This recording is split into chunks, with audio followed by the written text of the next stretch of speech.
Assalamualaikum warahmatullahi wabarakatuh. Kembali lagi bersama channel Ogi, Oglu Guruku, channel pendidikan mencerdaskan generasi bangsa. Sebelum kita masuk ke pembahasan pada kesempatan kali ini, jangan lupa berikan dukungan terbaik kalian dengan cara like, komen, dan yang paling penting subscribe dulu dong, agar channel Ogi tetap berkembang dan bisa memberikan wawasan baru kepada kalian terkait dengan fenomena lingkungan. Pada kesempatan kali ini kita akan belajar materi tentang seputar danau.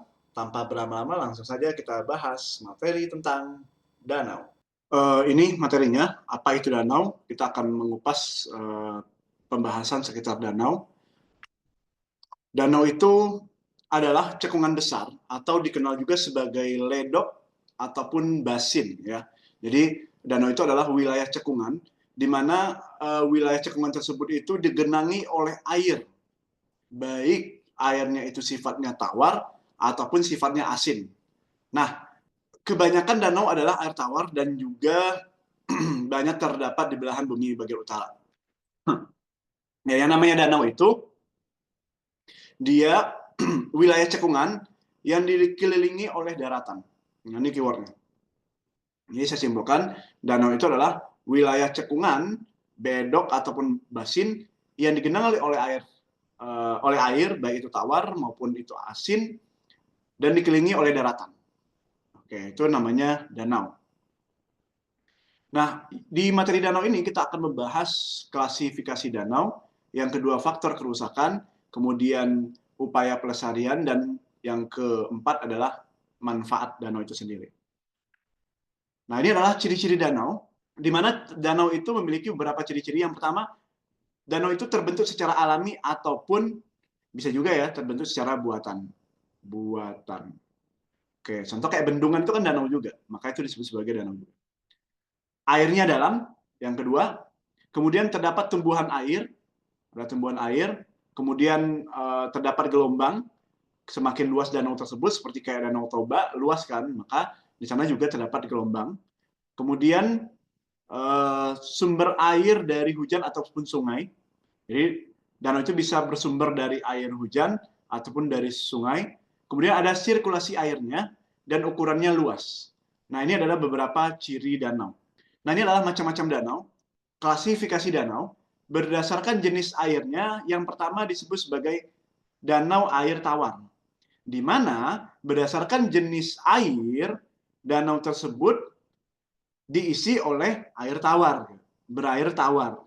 Biasanya danau air tawar ini ciri-cirinya memiliki pelepasan berupa sungai. Oke, berarti ada sungai yang masuk ke danau tersebut. Contohnya kayak Danau Toba, Danau Singkara, itu berarti danau air tawar. Nah, yang kedua, ada lagi namanya danau air asin. Nah, ini yang kedua. Danau air asin itu airnya asin, di mana jenis danau ini tidak memiliki pelepasan. Jadi dia walaupun bukan tidak memiliki sama sekali pelepasan ya, dia tetap memiliki pelepasan tapi kecil gitu. Nah, karena merupakan akhir dari sungai dan pelepasannya hanya berupa penguapan saja, contoh kayak Danau Sentani di Papua, ataupun misalkan kayak Laut Mati, itu juga beberapa disebut sebagai danau juga. Gitu. Sehingga pada saat pelepasan air sungainya sedikit, maka otomatis penguapan yang terjadi secara besar-besaran menyebabkan uap airnya hilang, sehingga yang ada adalah tingkat salinitasnya akan semakin tinggi. Jadi semakin tinggi penguapan, maka molekul airnya akan semakin berkurang dong, otomatis kadar garam NaCl-nya akan semakin meningkat. Itu yang menyebabkan air itu semakin asin. Kemudian yang ketiga, ada lagi namanya danau air asam. Nah, yaitu danau yang airnya berasal dari belerang. Nah, ini biasanya danau-danau yang ada di dekat gunung api. Contoh kayak Kawah Ijen di Jawa Timur. Nah, airnya air belerang. Jadi dia asam airnya. Nah, jadi ada 3 jenis danau berdasarkan airnya. Ada air tawar, berarti dia berasal dari lepasan sungai, ataupun berasal dari air hujan. Kemudian danau air asin, itu berarti dia yang memiliki sedikit atau sama sekali tidak memiliki pelepasan air sungai, sehingga penguapannya yang besar menyebabkan kadar garamnya semakin meningkat, yang menyebabkan airnya jadi asin. Kemudian danau air asam, yaitu danau-danau yang berasal dari belerang dari kawah-kawah gunung api ya. Lanjut yang selanjutnya berdasarkan kapasitas air. Nah, berdasarkan kapasitas airnya ada dua. Yang pertama danau permanen. Nah, permanen di sini maksudnya adalah danau tersebut memiliki kapasitas airnya tidak terpengaruh oleh musim. Jadi kapasitas air tidak terpengaruh oleh musim. Mau musim hujan ataupun musim kemarau, airnya relatif tetap.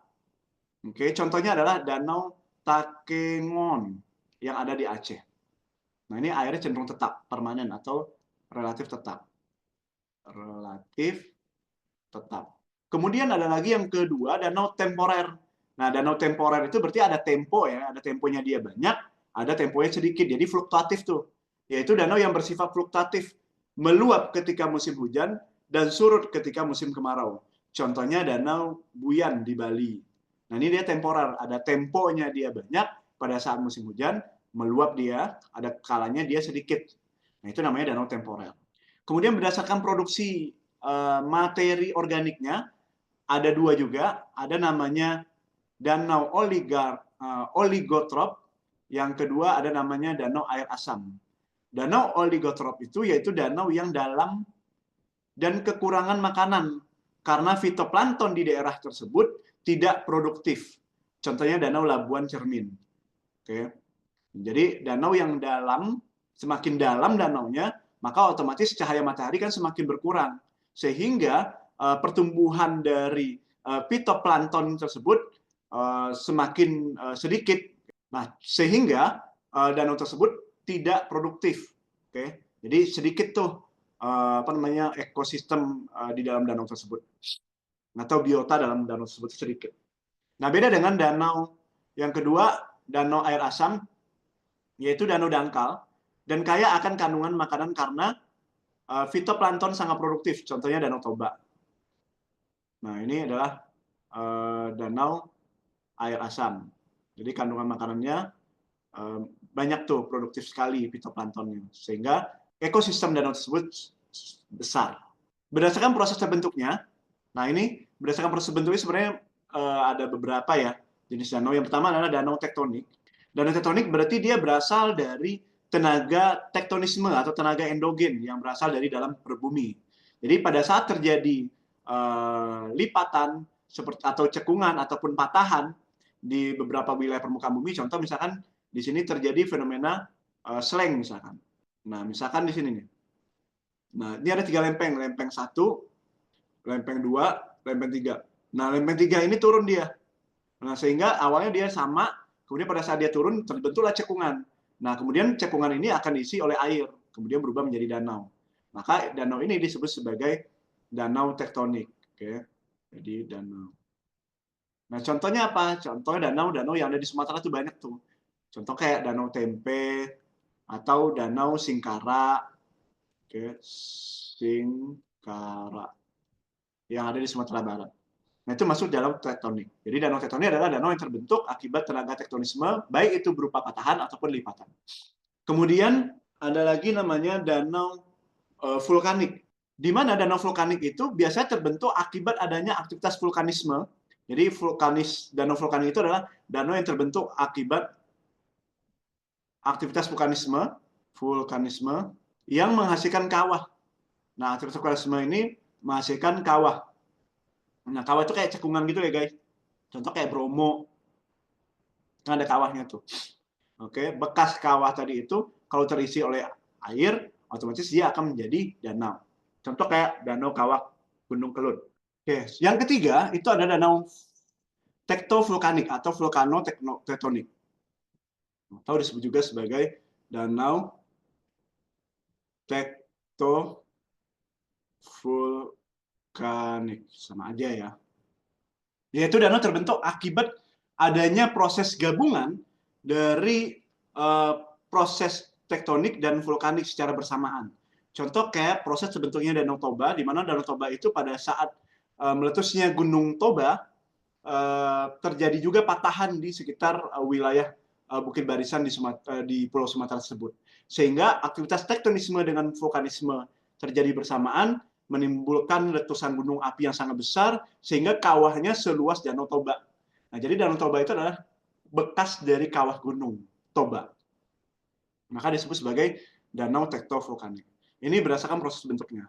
Nah, ini adalah jenis-jenis danau lainnya di luar danau tektonik vulkanik tadi. Untuk danau tektonik, vulkanik, tektovulkanik sudah saya jelaskan. Kita akan cek juga ada danau Tapakuda, danau buatan, glacier, dan karst. Nah, ini danau buatan. Untuk danau buatan itu berarti danau yang hasil dari campur tangan manusia. Seperti kita membuat bendungan ataupun waduk, berarti ini adalah danau juga sebutannya. Danau buatan. Oke. Contoh danau buatan yang dibuat oleh manusia apa aja? Banyak ya di Indonesia. Karena kita memiliki banyak waduk, waduk Ciluhur, waduk Saguling, waduk Cirata di Jawa Barat, kemudian ada waduk Karangkates, kemudian ada waduk Selorejo di Jawa Timur. Banyak ya. Nah, ini adalah danau buatan. Kemudian ada lagi namanya Danau Oxbolek. Danau Oxbolek ini disebut juga sebagai danau tapal kuda karena dia menyerupai tapal kudanya. Nah, sebenarnya Danau Oxbolek ini adalah bagian dari mender yang terputus. Mender yang terputus. Nah, contoh kayak gini ya. Ini adalah Sungai Mender. Dulu alirannya ke sini nih, guys. Oke. Nah, kayak gini nih. Tapi kan kalau airnya ke sini berarti kan seperti yang saya jelaskan sebelumnya, kalau airnya belok ke sini, berarti kan bagian ini yang akan terpotong atau disebut sebagai cut bank kemarin. Sisi terpotong. Sisi potongan. Potongan. Nah, kalau erosinya terjadi terus-menerus, lama-lama dia akan terputus. Maka airnya akan berubah arah ke sini. Nah, wilayah yang ditinggalkan inilah yang disebut sebagai Danau Oxbow-Lake. Nah, oke. Danau Tapal Kuda. Kemudian ada lagi namanya Danau Tektovulkanik, tadi sudah saya jelaskan ya. Ini contoh Danau Toba. Danau Toba. Kemudian ini tektonik, danau yang terjadi patahan. Ini kan patahan nih, celah patahan. Maka cekungan patahan ini diisi oleh air disebut sebagai danau tektonik. Ini adalah potret Danau Singkara. Danau Singkara yang ada di Sumatera Barat. Nah, di Indonesia banyak tuh danau-danau contoh. Danau-danau tektonik lainnya itu antara Danau Tempe, Towuti, Poso, Tondano, Laut Tawar, Maninjau, Singkara, dan sebagainya.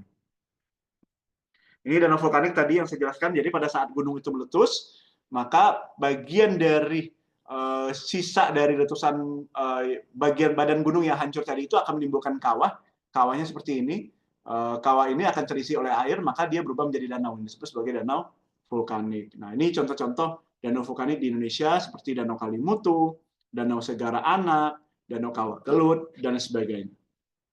Kemudian Danau Kars. Danau Kars adalah danau yang terjadi di daerah Kars. Oke. Kars itu artinya kapur. Kapur.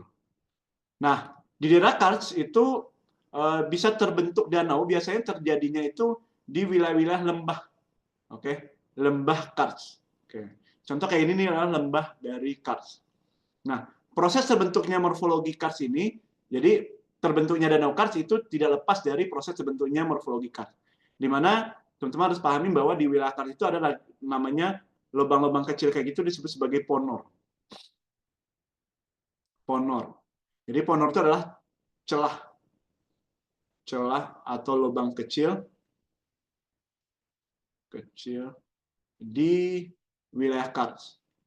Wilayah Kars. Nah, kalau ponor ini misalkan gini, ini saya gambarkan. Nah, ini morfologi Kars itu kayak gini kurang lebih. Di sini kan banyak gua-gua gitu kan. Nah, ini lubang-lubang kecil. Nah, ini anggap aja permukaan. Nah, di sini juga ada lubang-lubang kecil.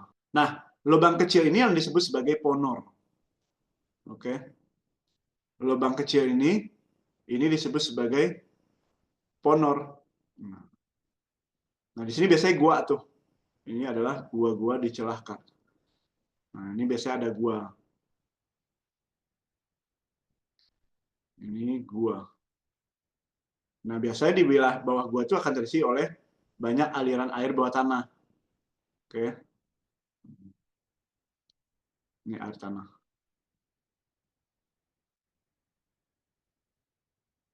Nah, ponor ini kadangkala dia bisa runtuh. Tak kala pada saat air itu masuk, kan air masuk ke celah-celah ini nih. Oke. Air pada saat hujan, air-air tadi itu akan masuk ke celah-celah ponor tadi. Nah, dia lari ke sini nih. Dia masuk ke sini. Kemudian dia menetes ke sini. Ini juga sama. Yang namanya air kalau dia tergerus terus-menerus, lama-kelamaan celah kecil ini, lubang kecil ini bisa runtuh. Bisa runtuh. Kalau dia runtuh, maka dia akan membuat celah yang lebih besar. Oke. Dia akan membuat celah lebih besar. Kalau dia runtuh, akan menghasilkan yang namanya disebut sebagai dolina. Disebut sebagai doline. Dolina itu adalah celah atau lubang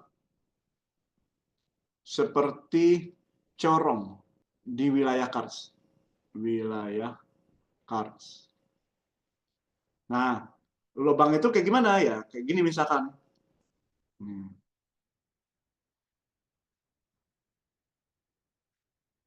Nah, ini namanya disebut sebagai dolina, lubang besar seperti corong. Ini disebut sebagai dolina. Nah, biasanya kalau dolina ini runtuh, dia akan lebih besar lagi kawah apa namanya lembahnya. Gabungan beberapa dolina disebut sebagai uvala, dan gabungan beberapa uvala disebut sebagai polje. Nah, ini disebut sebagai uvala, ini disebut sebagai polje. Polje. Jadi uvala itu adalah gabungan beberapa runtuhan dolina. Uvala itu gabungan beberapa dolina. Nah, kalau polje itu celah. Polje itu lembah luas di kars. Nah, ini danau kars itu bisa terbentuk di dalam dolina tersendiri. Jadi kalau dolina terisi air, maka itu disebut sebagai danau kars. Ataupun di lembah uvala, kalau ada genangan air, maka itu disebut sebagai danau kars. Betul juga dengan polje. Nah, kalau teman-teman lihat seperti apa sih bentuk morfologi kars, ini saya. Nah, ini adalah contoh ya dari gambar yang saya jelaskan tadi, bagaimana proses dari morfologi topografi kars itu bisa terbentuk. Nah, di sini yang tadi yang saya jelaskan tadi bahwa ponor itu adalah lubang-lubang rongga-rongga kecil di wilayah kars. Nah, kalau ada air hujan, pasti air itu akan masuk ke sini semua, kan mengisi ke sini semua. Lama-kelamaan dia berpotensi untuk pecah, kemudian runtuh, dan membentuk celah yang lebih besar disebut sebagai dolina. Nah, ini dolina. Nah, dolina ini kalau dia runtuh juga, gabung dengan beberapa dolina, dia akan menghasilkan lembah lebih besar lagi disebut sebagai uvala. Begitu juga gabungan dari beberapa uvala disebut sebagai polje. Polje itu lebih luas gitu. Nah, teman-teman lihat di sini, ini adalah Danau Dolina. Danau Dolina ini berarti kan tanahnya itu mengalami subsiden amblesan. Proses subsiden itu atau amblesan tanah itu berasal dari ponor tadi. Misalkan di sini ada rongga-rongga kecil ponornya, lama-kelamaan gerusan air itu akan menyebabkan celah ponor itu akan semakin besar, terbentuk gua bawah tanah, kemudian lama-kelamaan dia kalau udah nggak ada yang menopang, dia akan ambles ke bawah gitu. Maka terbentuklah dolina seperti ini. Oke, nah ini adalah danau kars. Lanjut, ini adalah danau glaser, yaitu danau yang terjadi karena adanya pencairan es. Biasanya terdapat di kaki-kaki gunung. Oke, biasanya terdapat di lembah-lembah kaki gunung yang bersalju. Nah, maka disebut sebagai danau glaser. Udah, kemudian itu untuk klasifikasi danau. Selanjutnya kita belajar komponen biotik dan abiotik danau. Apa aja komponen biotik dan abiotik? Biotik berarti hidup, yang abiotik yang mati ya. Jadi untuk komponen biotik yang ada danau tersebut meliputi hewan ataupun tumbuhan dan mikroorganisme yang ada di dalam danau tersebut.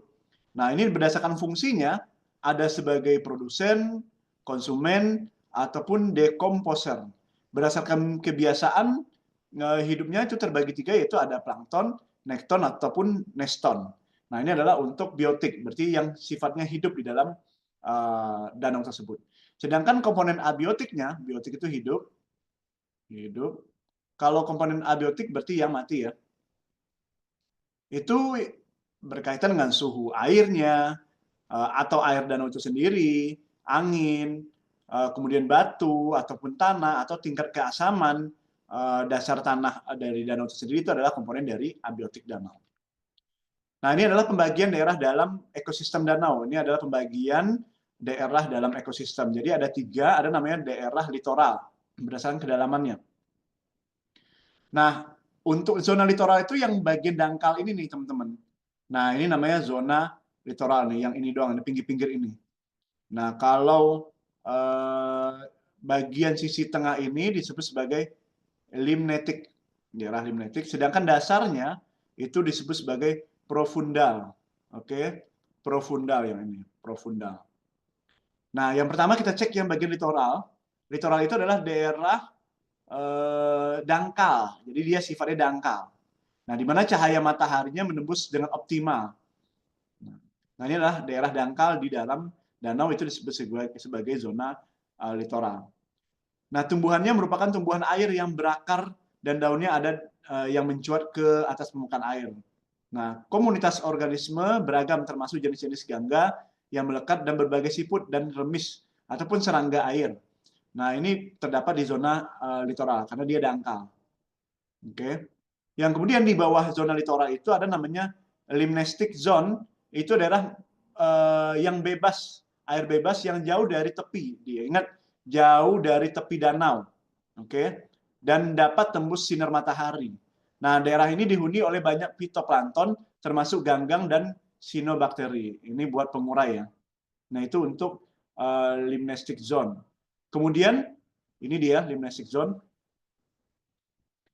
Kemudian ada lagi namanya profundal.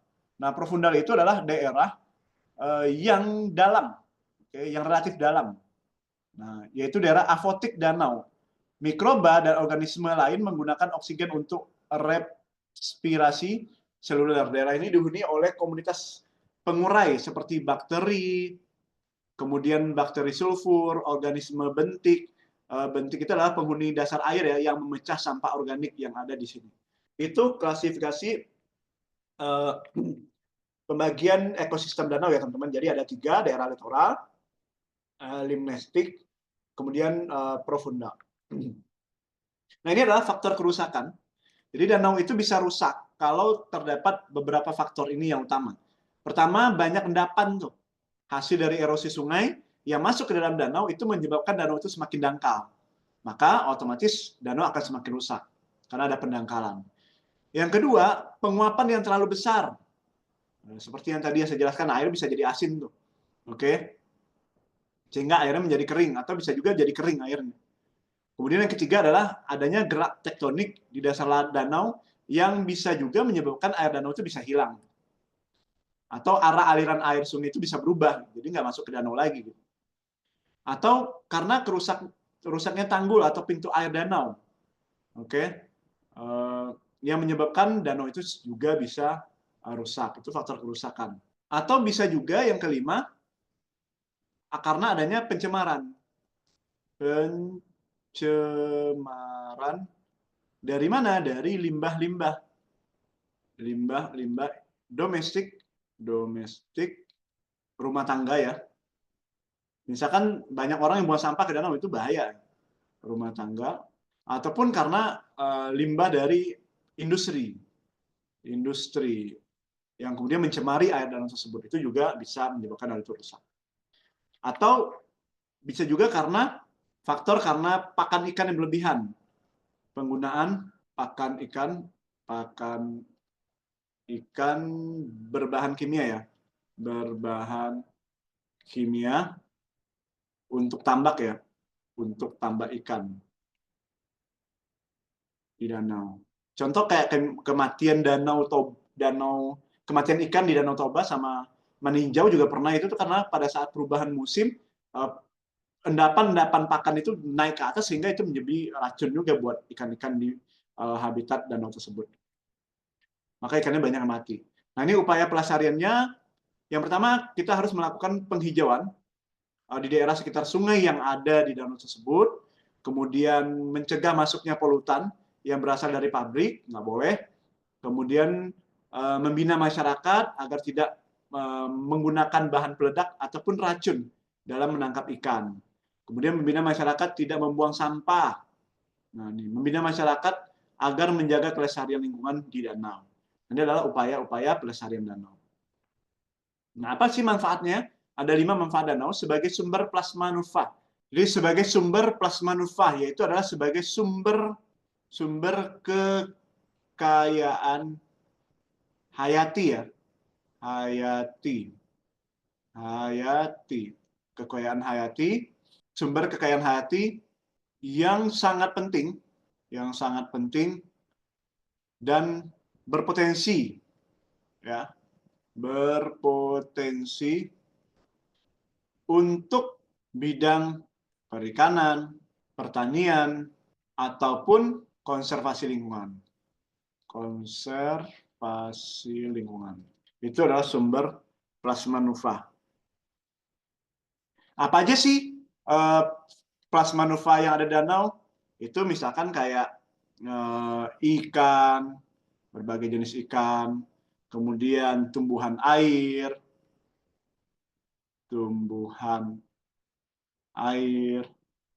kemudian mikroorganisme di danau. Nah, mikroorganisme yang hidup di danau, yang hidup di ekosistem danau. Nah, ini manfaat yang pertama. Yang kedua, tempat siklus hidup flora dan fauna. Ya, jadi kalau sebagai sumber plasma nutfah di sana ada ikan, tumbuhan, dan mikroorganisme, maka di situ pasti akan ada namanya siklus hidup flora dan fauna yang ada di dalam danau. Sebagai sumber air ya, yang dapat langsung digunakan. Nah, contoh kayak PDAM nih di kota-kota besar nih, kita ambil dari air itu. Dapat digunakan sebagai pembangkit listrik atau PLTA, sebagai lokasi wisata dan transportasi. Nah, ini adalah manfaat-manfaat danau yang bisa kita gunakan. Sekian pembahasan tentang danau. Kalau ada yang ingin ditanyakan, silakan tulis di kolom komentar agar kita bisa diskusikan di pertemuan selanjutnya. Atau kalian bisa juga menghubungi nomor yang sudah ada di deskripsi.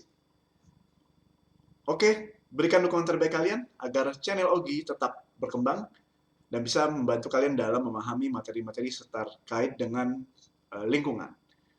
Jangan lupa dukung terus channel Ogi dengan memberikan like dan komen, serta yang paling penting subscribe dulu dong. Assalamualaikum warahmatullahi wabarakatuh.